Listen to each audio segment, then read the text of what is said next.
Propose que nous démarrions.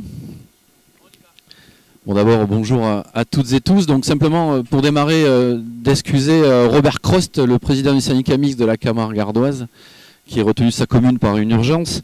Donc, on se le dise, les élus sont irremplaçables, mais je vais quand même essayer de suppléer. Donc, Pierre Jomain, je suis le directeur du syndicat mixte de la Camargue ardoise. Donc, tout d'abord, je tiens à remercier un éco-acteur majeur, le Château d'Espérance, pour l'organisation de ce 4e festival de la biosphère, donc acte 4.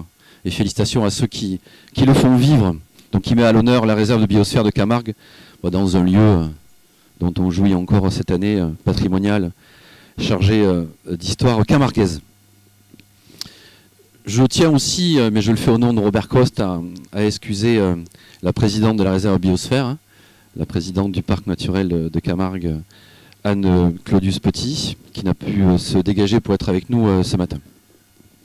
Donc la réserve de biosphère de Camargue nous permet d'expérimenter des actions dans le domaine du développement durable en mobilisant la recherche et en permettant le dialogue avec tous les acteurs de ce territoire. Et nous sommes particulièrement attachés à cette dimension du dialogue de tous les acteurs du territoire. Et tout cela naturellement dans l'optique de concilier l'homme et la nature. Je me permets de vous rappeler que les objectifs se concrétisent grâce à notamment la conférence des maires, 20 communes, l'existence d'un conseil scientifique et d'éthique du parc naturel de Camargue et de la réserve de biosphère, des programmes en lien avec la ressource en eau, des programmes en lien avec l'agriculture, des programmes en lien avec la biodiversité, des outils de communication et de valorisation. Et naturellement, l'existence d'un réseau d'éco-acteurs depuis maintenant 10 ans. Donc nous sommes réunis aujourd'hui pour accueillir 6 nouveaux éco-acteurs au sein de ce réseau camarguais qui en compte déjà 38. Être éco-acteur, c'est mener son activité en adéquation avec les enjeux environnementaux de son territoire. C'est porter et sensibiliser sur les objectifs de la réserve de biosphère à son niveau. C'est une démarche de progrès pendant la durée de l'engagement, 3 ans. Et c'est participer à un réseau et un lieu d'échange et de collaboration. Avant de laisser la parole à Didier Babin, qui est le président d'UMA France, permettez-moi d'insister sur le plaisir que nous avons au syndicat mixte de la Camargue ardoise d'être co-animateur de la réserve biosphère avec nos amis du parc naturel de Camargue. Et j'insiste parce que certains imaginent que nous ne dialoguons pas, certains imaginent qu'il y aurait une frontière indépassable entre les Bouches-du-Rhône et le Gard sur les questions camarguaises. Ce n'est pas le cas. Et nous l'indiquons régulièrement au service de l'État. Il n'est pas la peine d'imaginer des infrastructures gigantesques pour essayer de travailler sur les questions camarguaises. Nous le faisons très bien. Et je salue donc Magali, qui représente aussi mon collègue et ami Christophe Fonfred. Donc, profitons pleinement de ces journées, profitons surtout de ces journées pour continuer à dialoguer ensemble. Nous y sommes particulièrement attachés au syndicat mixte et Nicolas Bonton est une des pièces maîtresses de ce dialogue permanent avec les acteurs du territoire. Donc, parlons, dialoguons. Et je pense que nous trouverons des solutions concrètes, intelligentes et innovantes pour que nos territoires soient en adéquation avec les valeurs que nous défendons. Merci pour votre attention.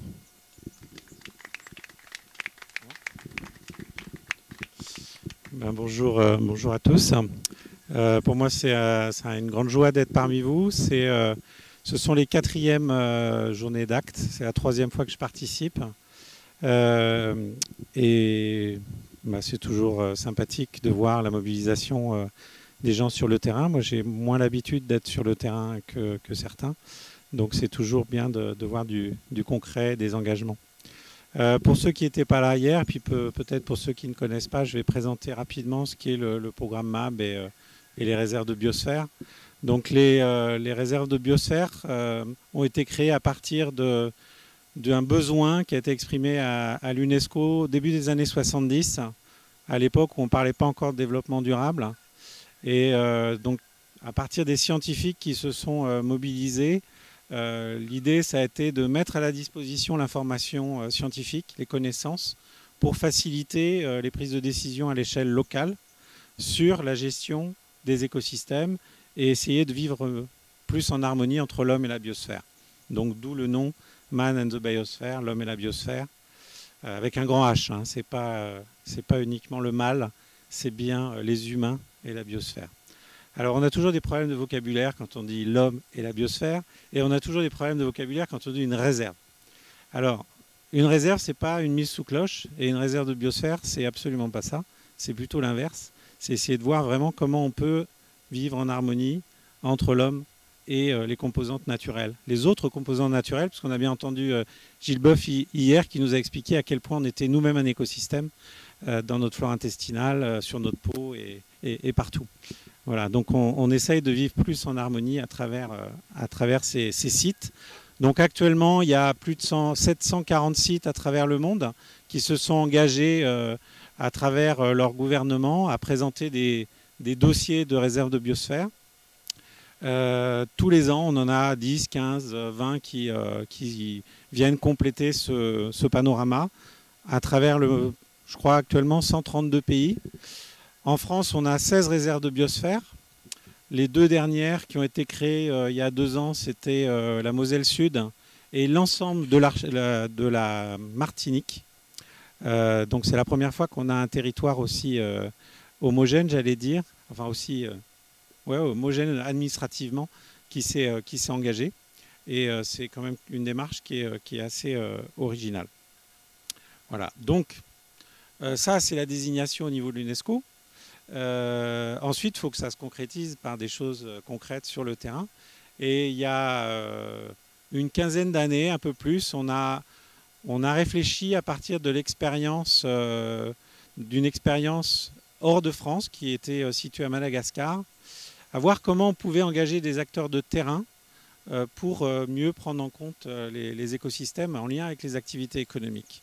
Et donc, on a travaillé avec des collègues malgaches, des anthropologues, des différents types de scientifiques, pour imaginer comment on pouvait faciliter des engagements des acteurs socio-économiques pour prendre plus en charge leur territoire. Et en fait, on a développé une démarche avec les malgaches, et ensuite on s'est dit que ça pourrait être très intéressant de réfléchir à la manière de le transposer dans les réserves de biosphère françaises. Et donc on a créé ce concept des chartes d'engagement des écoacteurs.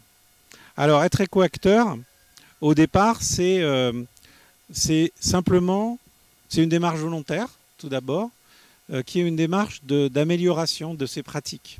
Ce n'est pas une labellisation en disant « vous êtes bien ».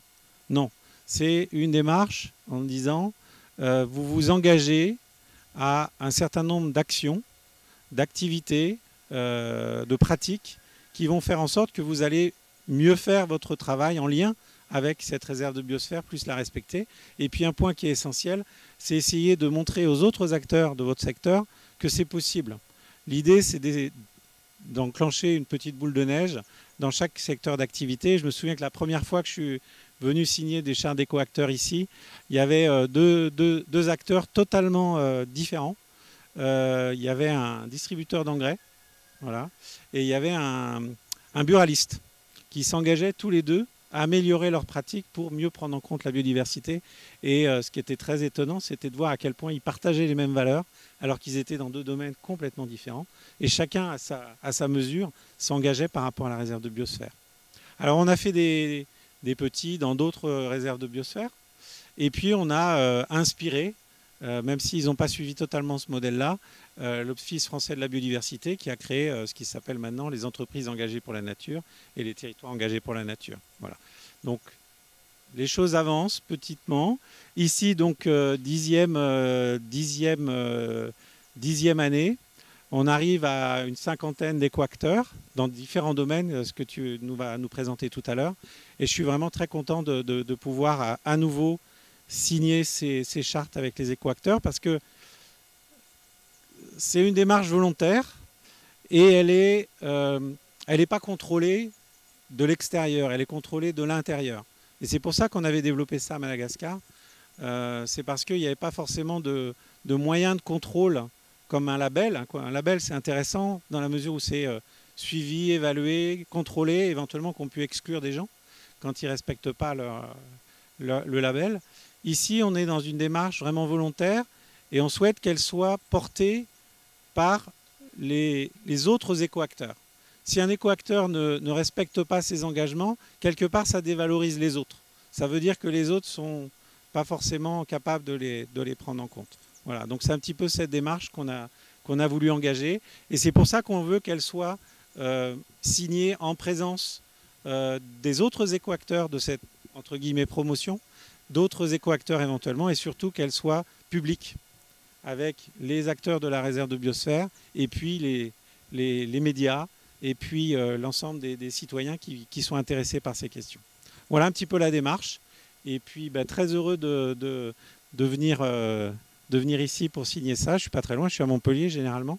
Donc voilà, je suis presque dans une réserve de biosphère. Pas tout à fait la philosophie, mais bon. Voilà, c'est vraiment très intéressant. Et puis j'ai vu tout à l'heure que j'avais écrit quelque chose de sympathique il y a quelques années, je ne sais plus quand. Et voilà, vous allez le recevoir, mais je vais vous le lire, la préface que j'avais écrite, parce qu'elle n'est pas si mal. Généralement, je ne suis pas content de ce que j'écris, mais là, ça va.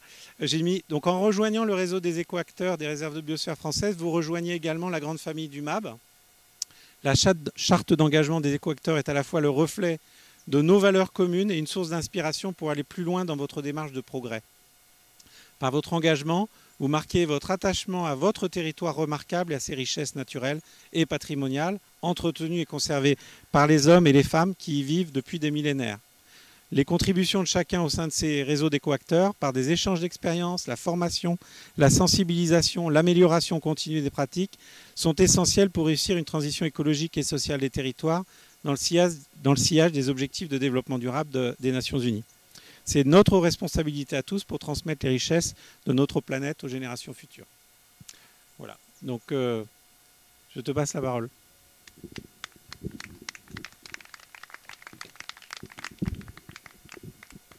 Bonjour à toutes et à tous. Merci Pierre, merci Didier. Avec Magali, nous sommes très heureux et fiers d'animer ce réseau des écoacteurs de la réserve de biosphère de Camargue, qui fête, comme le rappelait donc Didier, ses 10 ans cette année. Ce réseau, il est divers, ça a été rappelé. C'est ce qui fait sa force. C'est aussi une difficulté, il ne faut pas se le cacher pour nous, parce que animer des acteurs très différents sur le territoire, ça présente un défi, un challenge à relever aussi, quelque part au quotidien. Mais c'est très intéressant. Et des exemples de coopération se sont déjà créés. Je vais en citer un entre 3 écoacteurs ces dernières années.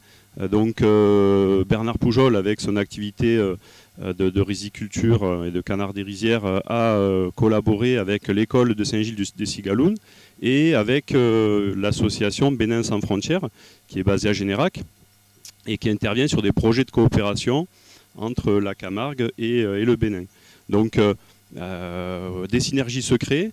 C'est le cas avec le château d'Espérant. Le château d'Espérant est un très bel exemple de ce que peut proposer un écoacteur sur un territoire en organisant depuis 4 ans ce festival et en mobilisant des écoacteurs de la réserve de biosphère, mais aussi en embarquant dans cette démarche d'autres acteurs du territoire qui n'ont pas signé la charte d'engagement forcément, mais qui ont des pratiques et qui les valorisent au travers de ce festival de la biosphère.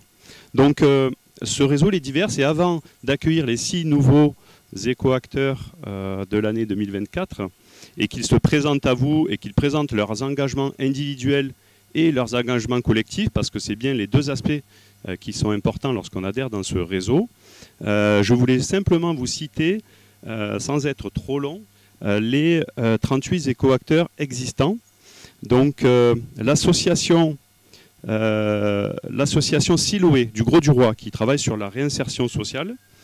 Nous avons l'atelier de Mijo, qui est un artisan ferronnier sur Salène-Giraud. L'éco-chiliculteur de Port-Saint-Louis-du-Rhône avec la société Copaport. La capitainerie Port-Gardien des Saintes-Maries-de-la-Mer. L'association de développement durable de citoyenneté à Mastibert qui s'appelle Déducima. Les Amis des Marais du Viguera, que tout le monde connaît. qui gère une réserve naturelle, notamment une réserve naturelle nationale. Le groupe Cinégétique Arlésien, donc les chasseurs de la commune d'Arles. La librairie papeterie de Salengiro, ça a été dit tout à l'heure. Le bureau des guides naturalistes, basé à Saint-Rémy-de-Provence. La Vénus d'Arles, donc, qui est qui fait de l'artisanat et de peinture sur verre notamment. Un autre artisan qui fait des bois flottés à Salengiro, Monsieur Maïlis. Les toits de Camargue, qui, comme son nom l'indique, réalise des toitures en chaume et qui est basé au Sainte-Marie-de-la-Mer. Les roseaux du Midi, donc un seigneur, un récolteur de roseaux, qui est basé à Vauvert. La poterie camarguaise de Salengiro. L'école Cigaloun, que je citais tout à l'heure, qui est à Saint-Gilles, une école privée de Saint-Gilles. Le domaine Château d'Espérance, que l'on ne présente plus maintenant, qui est un service donc interministériel des archives.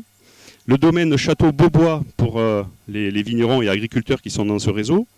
Benjamin Volo, donc un chef d'entreprise qui fait de l'expertise naturaliste et qui est consultant ici d'ailleurs au Château d'Espérance et un peu partout sur le territoire. Un riziculteur, donc le RL Masneuf de la Motte, monsieur Poujol, basé à Saint-Gilles. Le parc ornithologique de Pont-de-Gau. Le Tiki, donc, qui organise les promenades, vous savez, avec son bateau Sainte-Marie-de-la-Mer. Le Grand Raid de Camargue, donc une course maintenant qui a pris aussi sur le territoire. Et cette association donc, écoacteur est basée à Beauvoisin. La manade de Félix, donc un éleveur de taureaux également qui a sa manade sur Émargues. L'hôtel Mas de la Grenouillère au Sainte-Marie-de-la-Mer. Un autre vigneron sur Vauvert qui s'appelle Monsieur Dupré. Une société agricole de distribution, ça a été dit tout à l'heure, ainsi que la société Sud Engrais Distribution. J'ai presque terminé, mais au moins ça vous donne vraiment l'étendue de la diversité des écoacteurs. La société de démoustication innovante Kista, qui travaille avec des pièges anti-moustiques écologiques. La société Univers, donc coopérative bio à Saint-Gilles. Le Siquarium, donc du Gros-du-Roi. L'association Bénin sans frontières, que j'ai déjà citée, basée à Générac. La maison du guide de Camargue, donc monsieur Espluche, basé à Vauvert, donc sur Montcalm. La maison Rabanel, qui est un hôtel-restaurant sur Arles. L'Aviron Club de Saint-Gilles, une association saint-gilloise qui est présente ici dans le village des écoacteurs. Le domaine viticole Renoir, donc notre viticulteur basé à Vauvert. Le domaine du Petit Saint-Jean et de la Tour du Valat, qui font de l'agriculture notamment, qui se sont engagés sur des actions individuelles agricoles basées sur Arles. Et l'association de maisons des terroirs et tourisme de Mastibert. Voilà, donc vous voyez l'étendue, le panel de toutes ces activités. Ces gens sont amenés à se rencontrer, ces acteurs sont amenés à se rencontrer. Lorsqu'on a pu organiser des éductours il y a 2 ans de ça a été très très enrichissant. Un éductour en Camargue avec les Camarguais bien sûr, mais aussi avec des écoacteurs des Gorges du Gardon et avec des écoacteurs du Queyras, donc dans les Alpes. Donc on a eu des synergies comme ça au sein du territoire camarguais, mais avec d'autres territoires. Donc c'est en cela que c'est très très intéressant et constructif sur les solutions que chacun peut apporter dans son domaine d'activité et en interrelation. Voilà, nous allons pouvoir passer maintenant, si vous le voulez bien, à la présentation des 6 nouveaux écoacteurs. Donc nous allons commencer avec Cyril Girard de la maison d'édition basée à Arles, qui s'appelle Sassu Mediterraneus. Voilà, si tu veux bien nous rejoindre, je vous dis juste qui y aura comme ça. Voilà. Donc Thierry Garcia viendra en 2e position, qui est gérant de la société Inaugure Technologies. Bernard Poujol, président de l'association La Camargue à l'UNESCO. Gérard Sabat, président de la LPO Gare. David Lepollard, donc pour l'association Édité Pollux. Et Sébastien Mabi pour l'association Le Mas Baudran. Voilà, donc je laisse la parole d'abord à Cyril pour nous présenter. Donc l'idée, en quelques minutes, c'est de nous présenter ce que vous faites, quelle est votre activité et en quoi, quels sont quelques-uns de vos engagements. Alors, certains en ont pris pas mal et sont très intéressants et ont pris beaucoup d'engagements. L'idée, c'est pas forcément de tous les citer, mais citer les actions phares. Mais voilà, vous avez la liberté de parole et de présentation sur vos actions individuelles et collectives. Voilà, avant de signer, dans un deuxième temps, chacun individuellement, après la présentation, signera donc la charte d'engagement.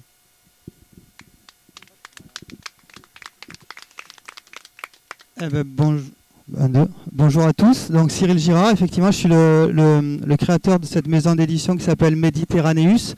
Donc avec le nom de la maison d'édition, on voit à peu près de ce dont on va parler.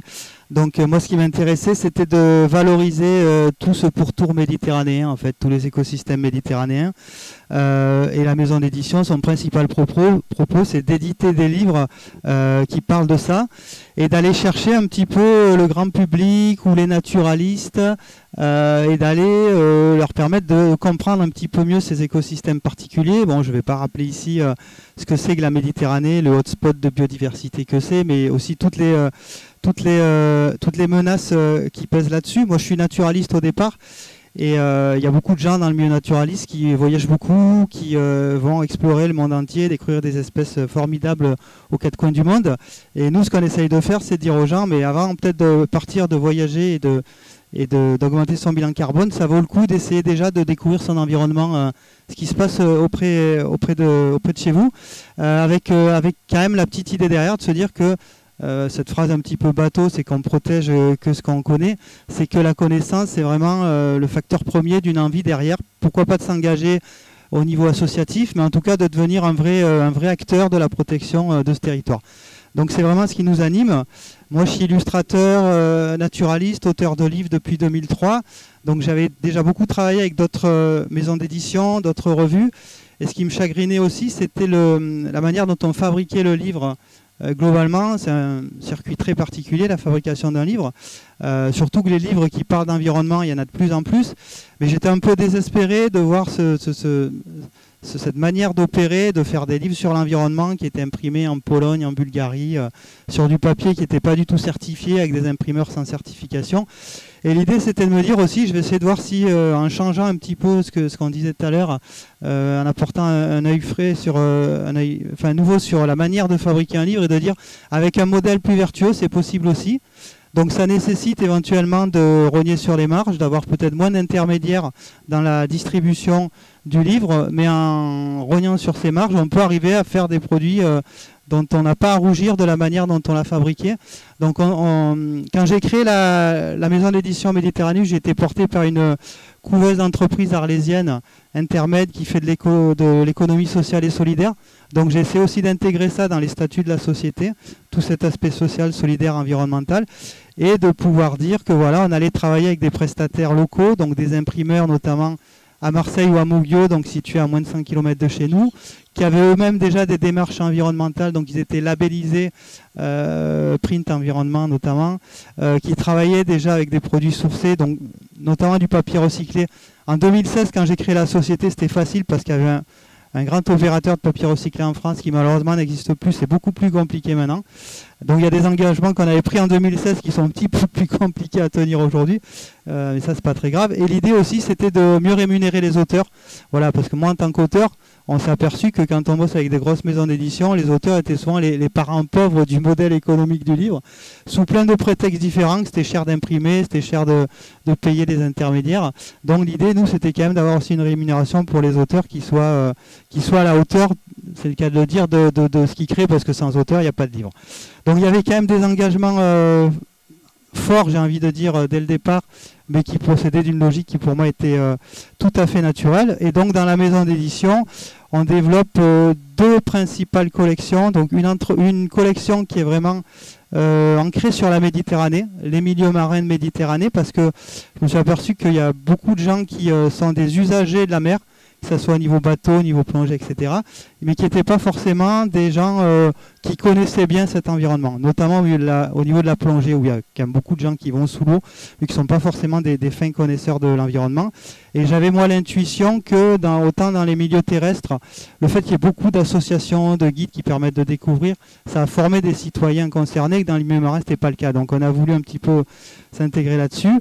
Donc voilà, on va sur la découverte des milieux méditerranéens, et la Camargue évidemment, qui constitue un autre gros pôle des ouvrages qu'on fait. On a un ouvrage qui est celui qui est sur la découverte des oiseaux de Camargue, qui date de 2016 il me semble, et qu'on avait déjà fait avec tous les acteurs, tous les éco-acteurs que tu as cités sur le territoire. Moi je travaille avec eux depuis très très longtemps, et on en est à la 5e réédition du livre, c'est-à-dire qu'il s'adresse au grand public, et on a quand même touché des milliers de gens, et on les a... disons qu'ils ont traversé ce territoire, je l'espère, avec nos ouvrages, en repartant un petit peu plus concernés et connaisseurs de cet environnement. Donc voilà un petit peu très rapidement la maison d'édition. Après sur la démarche dans le futur, on va continuer de parler de ce territoire avec un projet de livre notamment avec Jean Rocher sur le flamand rose dans la culture. On va essayer de faire mieux dans la fabrication, voilà, avec cet écueil particulier là mais qui est commun à tout le monde, sur la difficulté à trouver du papier recyclé à des prix abordables et en des quantités raisonnables pour nous. Et on va continuer à travailler avec les écoacteurs. On va mettre en place des choses avec Pongo notamment qui ont été commencées durant le printemps. Donc on va continuer à tisser un lien solide avec des écoacteurs déjà existants.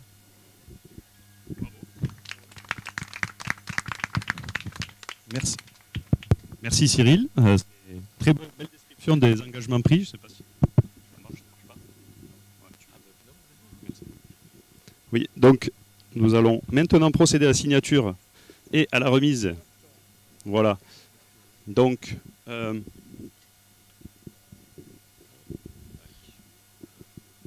nous ferons signer au président Crost qui devait être là, mais qui est excusé, avant de transmettre à Cyril, au MAP France, et garder une copie au parc et chez nous aussi de cet engagement. Donc bravo, félicitations Cyril. On te remet aujourd'hui le livret d'accueil, donc c'est quelque chose qui est récent et un petit peu nouveau, donc un livret d'accueil, et on va attraper un t-shirt s'il te plaît, du coup je ne l'ai pas mis sur la table.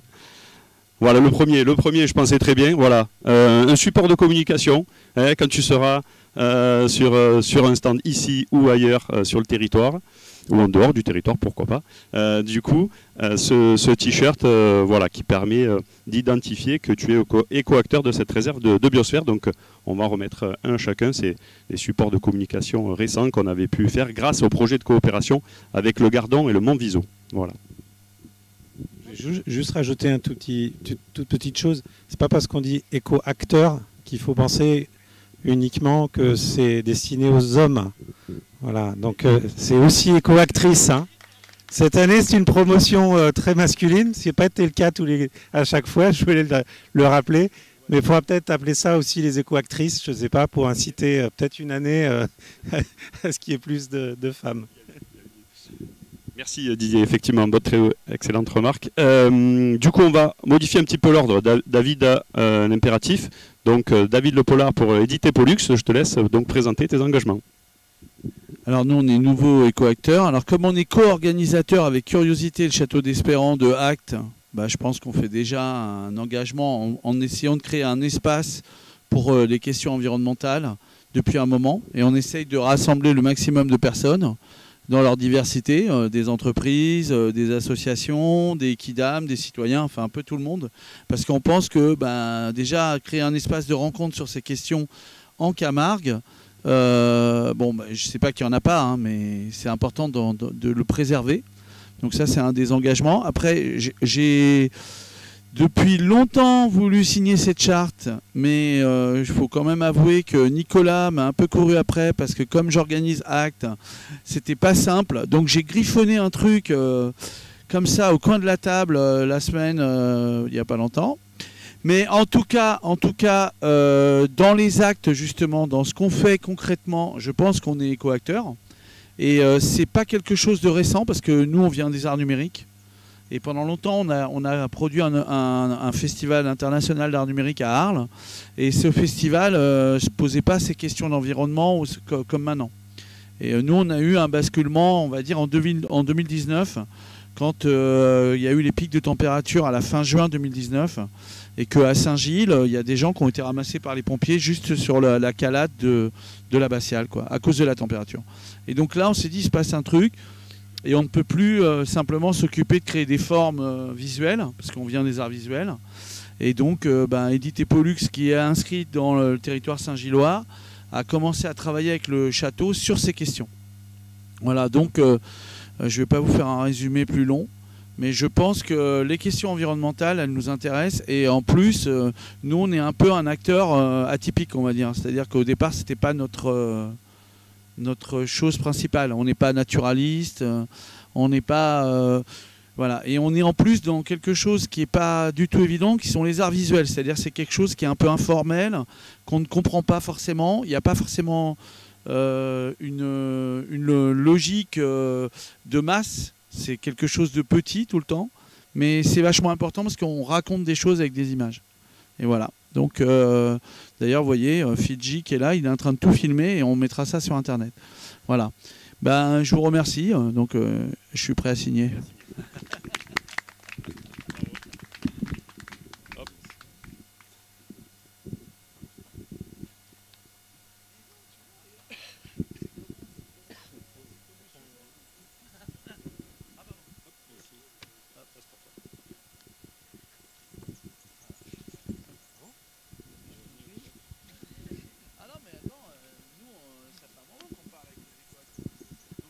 Je veux pas rester, mais... Oui, tu as beaucoup à faire.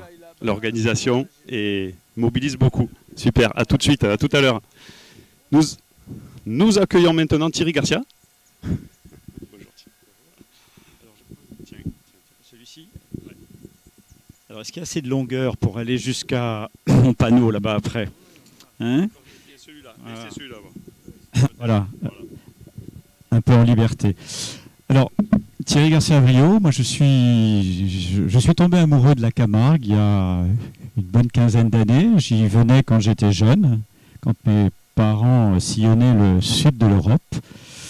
Et puis c'est Laurent Grenier, organisateur du Grand Raid de Camargue, qui en 2020 m'a parlé de cette première édition. Et depuis, j'y suis présent chaque année.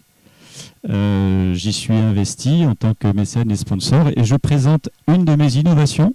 Je vais revenir un petit peu sur mon parcours, qui est un îlot de fraîcheur. Et comme l'a dit David, c'est une idée que j'ai sortie de mes cartons en 2019, puisqu'habitant Nîmes, nous avons été la ville la plus chaude de France avec le record absolu de 46 degrés, exactement à Galargues-le-Montieux, qu'on appelle maintenant Galargues-le-Monstrueux, pour ça. Et donc, je crois qu'il y a une évidence, c'est qu'aujourd'hui, nous sommes condamnés à nous adapter à ce bouleversement. Je n'utilise pas le terme de réchauffement. Moi, je préfère utiliser, comme la plupart des scientifiques, puisque j'ai une formation d'ingénieur et scientifique, j'ai été très agréablement surpris de la conférence de Gilles Boeuf hier. J'espère que vous l'avez suivi, parce qu'elle était assez extraordinaire. Il a bien dépeint la situation. Et que nous sommes dans une situation où ces 30 dernières années, malheureusement, on devait limiter notre impact négatif et on ne peut pas considérer que réellement on est totalement réussi, puisqu'on est aujourd'hui dans une situation relativement cuisante. Alors je crois qu'il faut qu'on change un petit peu de vocabulaire. Alors je ne suis pas du tout extrémiste sur le sujet, mais je pense qu'à la place du mot développement durable, il faudrait qu'on utilise le mot de développement du vivant. Et je crois qu'il faut qu'on abandonne finalement cette vision à deux dimensions du XXe siècle et se projeter un petit peu plus dans le XXe siècle. Cette vision 2D qui est une vision de la prime et au final une vision 2D prime. Moi ce que je propose c'est une vision à 6 dimensions dans l'espace et avec l'humain, l'éthique et la nature. Et donc moi tout ce que je fais, comme l'a incité à faire le scientifique Gilles Boeuf hier, c'est d'essayer de trouver des solutions et non pas de se lamenter, de se larmoyer sur notre sort, parce qu'il est vraiment, effectivement, si on veut, et de nature à nous affoler, je crois qu'il faut prévenir. Et moi, je veux montrer, parce que je suis un technologue, que la technologie peut nous apporter des réponses satisfaisantes. Pas en y étant esclave, mais en nous assistant et en nous interpellant. Et donc, depuis 2008, j'ai créé Inaugure Technologies à la suite de la crise financière. Donc ça m'a fait beaucoup réfléchir. J'ai regardé mes 3 filles et je me dis, je ne peux plus continuer comme ça, je veux donner du sens à ma vie. Et c'est comme ça que j'ai créé Inaugure, qui est la contraction d'innover pour les générations futures. Et puis, il y a un message positif derrière ce terme, d'inaugurer de nouvelles voies technologiques. Donc depuis une quinzaine d'années, je réalise toute une mosaïque de produits autour de l'eau. Pourquoi? Parce que je suis quelqu'un d'aquatique. Et je suis né au bord de la 2e zone humide de France, après la Camargue, qui est la numéro 1, qui est le lac de Grandlieu, dans le sud de Nantes, et qui est un parc ornithologique magnifique, et qui a des points communs d'ailleurs avec la Camargue. C'est pour ça que je me sens bien ici et que je vais courir pour me ressourcer. Et donc cette dizaine de produits que je développe, aujourd'hui je mets en avant l'un d'entre eux. Et le fil conducteur de tout ce que je fais est lié sur quelque chose qui est un petit peu atypique, c'est que je m'interroge sur comment faire évoluer les comportements humains, se rapprocher de la nature. Et l'îlot de fraîcheur et tous les produits que je développe ont un message subliminal, nous interpellent et nous montrent finalement quelles sont potentiellement les fonctions écologiques majeures de notre environnement naturel. Par biomimétisme, par exemple, je fais de la brumisation pour rafraîchir le lieu, tout en ayant un environnement végétalisé. Tout ça, c'est pas simplement pour qu'il y ait un effet WOW, mais c'est pour que les personnes prennent conscience de ce que la nature peut nous apporter dans les centres-villes minéralisés, et donc de ramener de la nature en ville. Et j'ai mon assistant qui va m'aider. Alors voilà. Vous avez la version 1 qui est exposée ici depuis 2 ans, que j'expérimente et dont je confronte un peu aux usagers. Et on a établi donc la V2 qui prendra naissance dans les semaines qui viennent. La grande différence par rapport à celle qui est actuelle, c'est que celle qui est actuelle, elle est montable et démontable en presque 8 heures. Elle est extrêmement lourde. L'idée est de faire de l'événementiel en montant et démontant une structure en 1 heure seulement. Et elle est bourrée de technologie. Mais elle n'est pas bourrée de technologie pour nous rendre esclaves, mais pour nous assister dans la prise de conscience d'un certain nombre de choses. Donc c'est un objet connecté avec des capteurs qui vont gérer de manière extrêmement à parcimonie la ressource en eau, le goutte à goutte pour les plantes, la brumisation juste nécessaire lorsqu'il y a de la présence humaine et avec des contrôleurs de température, la collecte de data. Et on peut imaginer des parcours touristiques dans la ville, on peut imaginer des points d'observation. C'est un espace de bien-être. Je dirais que par extension, c'est un tiers-lieu qui peut changer au gré des envies et des saisons et avoir une multitude de reconfigurations. Voilà ce qui autour de ce produit. Alors pour ce qui est de la charte, je conclurai là-dessus, mon engagement c'est de me rapprocher effectivement des autres écoacteurs comme la Tour du Valat, parce que j'ai développé des dispositifs de traitement de l'eau, je travaille sur l'habitat autonome et intelligent en gérant des ressources limitées en eau et en énergie. Je travaille sur pas mal de sujets, et le tourisme est mon fil conducteur, l'eau par nature parce que je suis quelqu'un d'aquatique, mais je peux aussi faire des choses à terre et les pieds bien ancrés dans le sol parce que je suis quelqu'un de très pragmatique. Voilà, donc coopérer, échanger et dialoguer avec le maximum de personnes pour qu'ensemble il y ait une dynamique de transformation qui est nécessaire. Voilà, moi je suis depuis une dizaine d'années l'évolution des plans d'eau. Je crois que j'ai développé une certaine éco-anxiété à cause de ça et je me suis penché sur d'autres projets et j'y reviendrai après.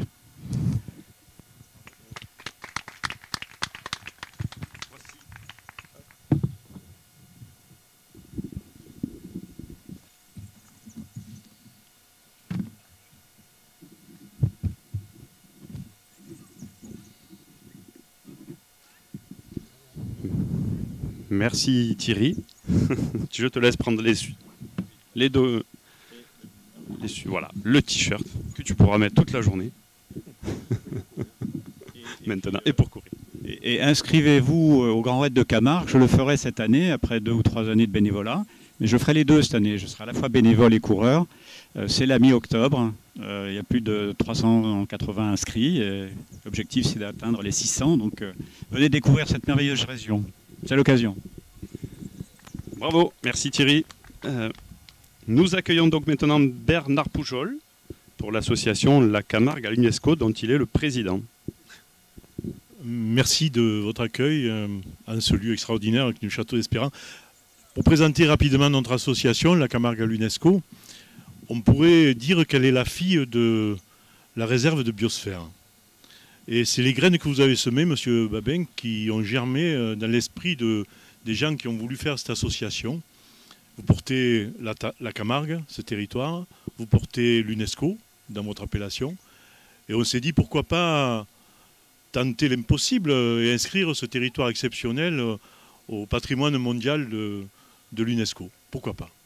Et donc, on a déjà posé des jalons et rencontré les élus du territoire. On est allé à la rencontre également des organismes gestionnaires du territoire, que sont le parc et le syndicat mixte.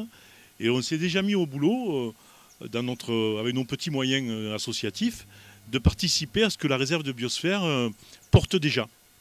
À titre d'exemple, avec Serge Colombo du Scamandre, on a fait 2 animations, une journée auprès de petits scolaires. Ils nous ont mis sur les rotules. Mais c'était passionnant de voir comment ces gosses ont abordé des sujets complexes. Serge a mené des dépouilles d'animaux, des cris de butors étoilés. Et moi, je leur parlais de Camargue dans la dimension géomorphologique, qui est la dimension de la réserve de biosphère, puisqu'on s'appuie là-dessus. Et ces gosses étaient d'une pertinence et d'une intelligence incroyable, et d'une sensibilité incroyable. Et après, on a assisté avec Serge encore une autre fois au festival du film Taurin. Là, on n'avait que des passionnés de bouvines. La Camargue, pour eux, c'est une espèce de truc mythologique qui est inaltérable. Et ils ont pris conscience, à travers notre témoignage, de sa fragilité. Et pourquoi pas, une inscription au patrimoine mondial permettrait de placer ce territoire sous un éclairage bienveillant, international. Donc vraiment, notre démarche se situe dans le droit fil de ce que la réserve de biosphère porte déjà en elle. Et nous avons participé, côté bucco-rhodanien, tout l'hiver aux soirées tchatch, organisées par Estelle Rouquette. Nous avons participé aussi aux Journées du patrimoine à Saint-Laurent-des-Gouzes. Chaque fois, on emprunte le matériel de communication de la réserve et on parle de la réserve de biosphère, des éco-acteurs. En fait, on s'est entraîné à devenir éco-acteur. Voilà. Et c'était, je trouve, bienvenu dans ce territoire et ça fait prendre conscience, une inscription à l'UNESCO, une belle inscription comme ça, du côté exceptionnel de ce territoire. Et j'espère qu'à travers notre démarche associative, on mobilisera beaucoup de bonnes volontés qui viendront renforcer les rangs de ce que la réserve de biosphère porte déjà. Et c'est un projet, il est vrai, qui est une vaste ampleur, qui ne pourra pas se faire sans le soutien et la participation des organismes gestionnaires, que sont le Scamandre et le parc. Mais nous, on met à notre disposition notre énergie, notre dynamisme et notre disponibilité en tant qu'association pour mener à bien ce projet. Alors j'espère que l'avenir sera joyeux et rayonnant comme aujourd'hui et qu'on arrivera à continuer à préserver ce magnifique territoire qu'est la Camargue. Merci Monsieur Babin et merci aux gestionnaires de nous accueillir dans cette famille-là. Voilà.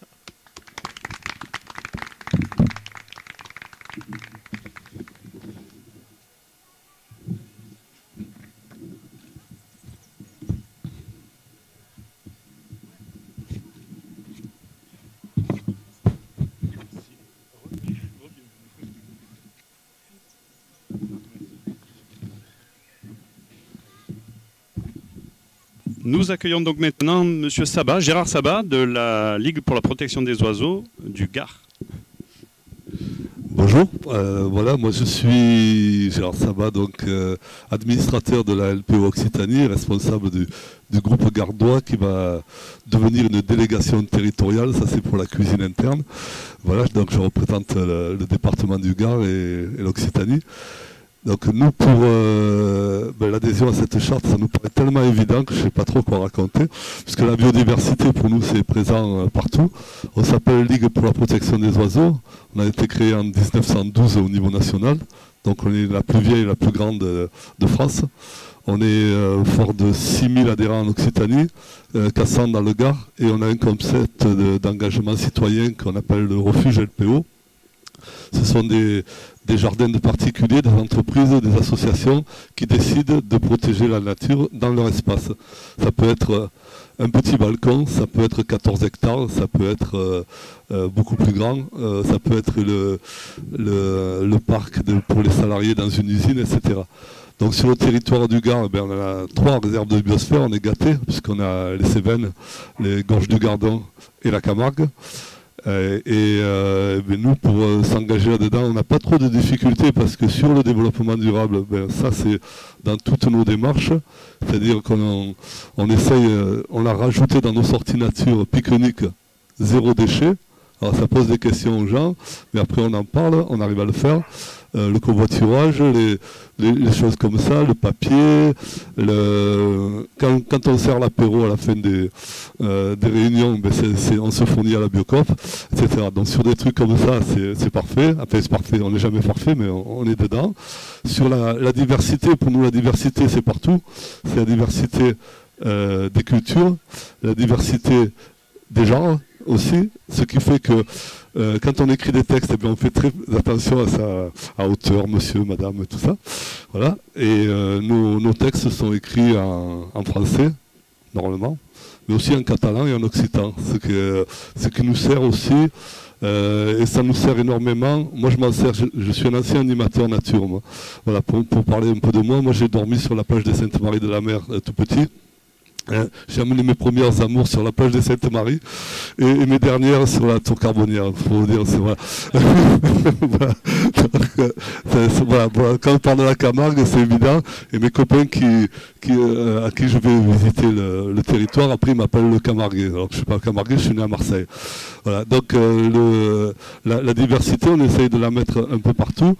La langue, c'est important pour comprendre la différence entre Fielouse, Sagne, Palune, Sansouir, etc. Tout ça, ça va ensemble. Pour le partenariat, donc on est avec des entreprises sur les refuges LPO. On a une action qui s'appelle Des terres et des ailes où on collabore avec les agriculteurs. On va dans les écoles et on fait ce qu'on a créé en Occitanie à l'initiative du Gard. C'est une action qu'on appelle Tout le monde sur le pont. On prend un pont. Et on s'y met avec nos longues vues, nos jumelles, et on va vers le public. C'est ce qu'on appelle du maraudage pédagogique, on va à la rencontre des personnes. Alors sur la tour Carbonnière, ils sont venus, et ils ont dit qu'est-ce qu'il y a comme oiseau. Ils nous disent oui, il y a des flamands. Et nous, avec nos trucs qui grossissent 160 fois, on arrive à leur faire découvrir autre chose, leur expliquer l'écosystème, le rôle de l'élevage, enfin tout ça. Donc moi là-dedans, je suis complètement à l'aise. Voilà, j'ai travaillé au Marais du Véguera sur des chantiers européens et j'ai été à l'origine de la création de la LPO au PACA, donc en 1998. Voilà.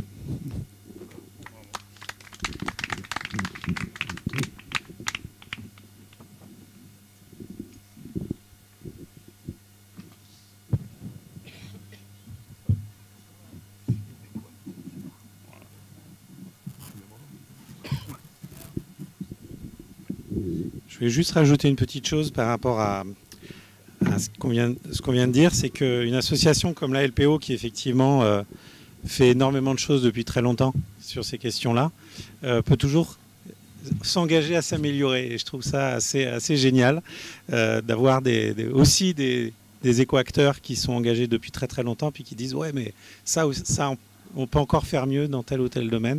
Et je trouve que c'est très inspirant. Voilà, félicitations. Et nous accueillons donc notre 6e et dernier éco-acteur, Sébastien Mabille, pour l'association Le Mas-Baudran. Merci, bonjour à toutes et à tous. Le Mas-Baudran, c'est d'abord un lieu, c'est un des plus vieux mas camarguais qui est situé entre Arles et Saint-Gilles, sur la Haute-Camargue. Et avec mon mari Sofiane qui est ici, nous avons fondé cette association et avec d'autres il y a maintenant un peu plus de 2 ans. L'association vise à réunir le monde artistique, les scientifiques et les juristes autour de problématiques écologiques. Donc nous traitons cette année et l'année prochaine de la question de la pollution plastique. Nous faisons en partenariat avec des associations qui portent des plaidoyers sur ces sujets. Et donc sur le plastique, c'est la Surfrider Foundation qui est située à Biarritz. Le lien Méditerranée-Atlantique existe. Donc nous avons organisé notre premier événement, c'était un colloque sur la déplastification qui s'est tenu à Arles à la fin fin du mois de janvier au Méjean. Et nous présenterons le travail des artistes sur la question de la déplastification, sur cette pollution plastique. Nous le présenterons lors du festival Agir pour le vivant, dans un lieu que nous investirons, la Mercerie, qui est située en face du musée Arletin, pour ceux qui connaissent, dans le centre d'Arles, donc où nous serons présents du 26 au 31 août, pour ceux qui veulent venir nous voir et venir surtout voir les œuvres que nous proposerons, dont un emblème de la déplastification que nous souhaitons ensuite proposer aux collectivités, avec la signature aussi d'une charte et des engagements pour réduire l'utilisation de plastique et essayer de contribuer à limiter ce fléau qu'est le plastique et qui pollue également la Camargue, puisque nous avons été témoins aussi de pratiques de brûlage de déchets plastiques en plein cœur de la réserve de biosphère, y compris récemment. Lorsque nous sommes arrivés en Camargue, donc nous sommes des néo-camarguais et nous avons tout de suite aimé ce territoire, mais aussi pris conscience de sa fragilité. C'est pour ça que nous avons, dans notre démarche, essayé d'essayer de limiter au mieux l'impact qu'on pouvait avoir sur notre environnement au sein de notre masse, donc en changeant la production d'énergie, avoir des pompes à chaleur, même si les panneaux solaires nous ont été refusés par l'architecte des bâtiments de France, mais on espère qu'on va pouvoir, dans cette démarche de progrès, convaincre que c'est aussi la bonne solution et que ça n'abîme pas le patrimoine. Au contraire, que ça permet de le sauver durablement en contribuant à la lutte contre la catastrophe climatique et pas le réchauffement climatique, puisque je ne sais plus qui c'est parler des mots, mais c'est effectivement, il faut bien nommer les choses. Nous avons également essayé de développer des pratiques, une pratique agricole qui soit la plus exemplaire possible, à travers un champ maraîcher sur un demi-hectare, sur les principes du maraîchage sur sol vivant, pour essayer de montrer un contre-modèle par rapport au modèle qui se pratique, en tout cas au modèle dominant du nord de la Camargue, qui est quand même une agriculture très intensive et très impactante pour l'environnement, y compris dans la réserve de biosphère. Et pour l'avenir, nous avons un projet de reprise de terre sur 7 hectares pour pouvoir amplifier cette activité maraîchère et intégrer aussi une dimension sociale et une dimension éducative avec des partenariats avec des établissements scolaires pour pouvoir nourrir aussi les enfants avec des produits qui viennent locaux, qui sont produits localement et qui sont sains et qui ne contribuent pas à la dégradation de l'environnement. Et puis aussi parmi nos engagements, en tout cas pour le futur, parce que ce territoire, on l'a dit, et vous le savez tous, est extrêmement fragile. Il est aussi extrêmement menacé. Voilà, donc nous participons aussi au collectif qui s'oppose à ces grands projets inutiles et qui menacent la Camargue, que sont ce projet de contournement autoroutier d'Arles qui va empiéter sur une bonne partie aussi de l'île de Camargue, ou plus récemment ce projet de ligne à haute tension qui pourrait, en tout cas sur l'un des deux fuseaux, traverser une bonne partie de la Camargue, du Petit-Rhône jusqu'à Gageron et après jusqu'au marais du Viguera, voilà, pour lesquels nous sommes aussi fortement impliqués contre ces projets, puisque voilà, en tout cas adhérer à ce réseau d'éco-acteurs, adhérer à cette démarche de la réserve de biosphère et de MAP, c'est aussi s'engager, je crois, pour lutter contre tous les projets qui pourraient abîmer ce territoire. Voilà, et donc c'est aussi le sens de notre action, le sens de notre engagement pour le futur.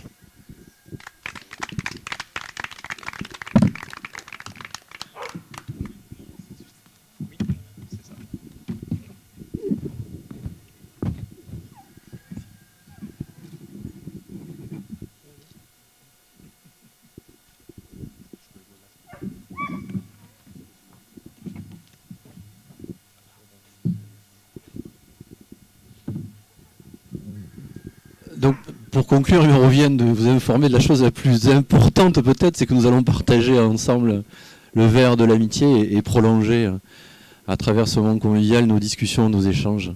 Et donc merci à toutes et tous pour votre participation, félicitations aux 6 nouveaux éco-acteurs. Et donc je vous souhaite de partager le verre et je vais vous laisser la parole et vous souhaiter aussi une très belle journée. Merci à tous. Je voulais vous dire à l'année prochaine. Voilà. Donc j'espère que l'année prochaine on aura plus d'éco-actrices. Ça serait bien. Et puis on a commencé à réfléchir à quelque chose depuis un an. C'est peut-être, puis je vois donc notre cher collègue du Château d'Espérance qui est là. Donc je ne prends pas complètement l'engagement, mais en tout cas l'idée elle est là. C'est peut-être d'organiser un jour ici un festival, une rencontre de tous les éco-acteurs de France, de toutes les réserves de biosphère, parce qu'on est dans un endroit qui est merveilleux pour faire ça. Donc voilà, pour l'instant on n'a pas les moyens humains et financiers de le faire, mais j'espère qu'on aura l'occasion d'organiser quelque chose ici, parce que c'est vraiment un endroit exceptionnel pour accueillir ça.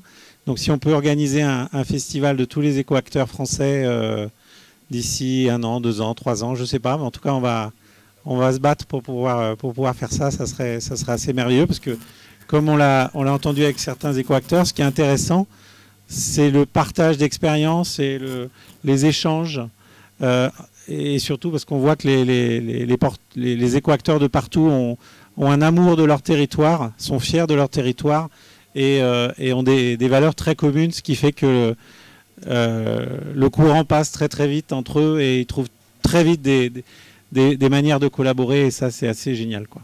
Voilà, en tout cas à très bientôt et merci encore.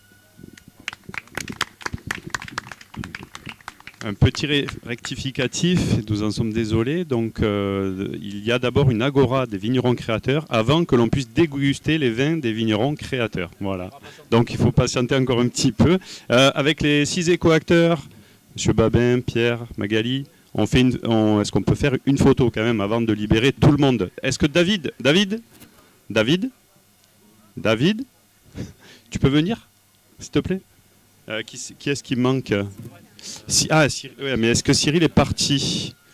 Monsieur Sabat, Cyril est plus là. Il est plus là. Bon, mince.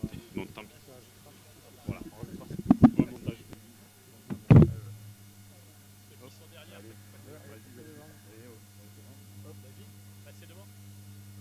Faut qu'on passe devant? Non, mais passez-vous devant.